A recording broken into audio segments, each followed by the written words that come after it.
la crise sanitaire de la Covid-19, les différents acteurs du système de santé, et en particulier les établissements publics, ont su mettre en place des coopérations fortes et efficaces, à l'image de la télésurveillance pour citer l'exemple le plus connu.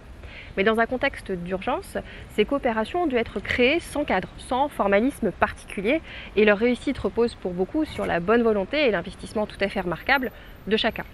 L'Île-de-France est symptomatique de cette réussite, avec le partenariat entre la PHP et l'URPS, qui ont pu prendre en charge et suivre plus de 60 000 patients atteints de ce virus. Aujourd'hui, l'objectif est de donner les moyens aux acteurs, d'avoir les structures pour pouvoir bien sûr valoriser ce qui a été entrepris, mais aussi le pérenniser et même aller au-delà. De la télésurveillance, on imagine tout à fait un système de guichet unique pour des programmes d'éducation thérapeutique, de prévention, qui dépassent le champ de la Covid-19.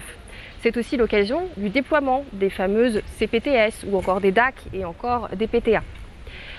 En clair, l'objectif aujourd'hui est de vraiment pérenniser les coopérations, même à une échelle territoriale. Et les outils juridiques, il n'y a pas forcément besoin d'en créer puisque nous en disposons déjà. En revanche, il faut bien les choisir et ne pas les prendre à la légère, c'est-à-dire répondre aux attentes et aux besoins qui ont été formulés en termes d'amélioration de la rémunération des médecins et des soignants, en termes de facilitation de la mise à disposition des personnels, ou encore de gouvernance équilibrée et bien sûr sur un plan financier ou encore fiscal, puisque nous voyons beaucoup de dossiers où des structures sont soumises à l'impôt sur les sociétés, où il y a des surcoûts parfaitement inutiles qui ne se justifient pas. En substance, il faut vraiment ne pas rater le coche et pouvoir s'appuyer sur cette mobilisation forte qui a été celle de chacun et qui est encore en vigueur aujourd'hui. À bientôt pour un prochain point de vue.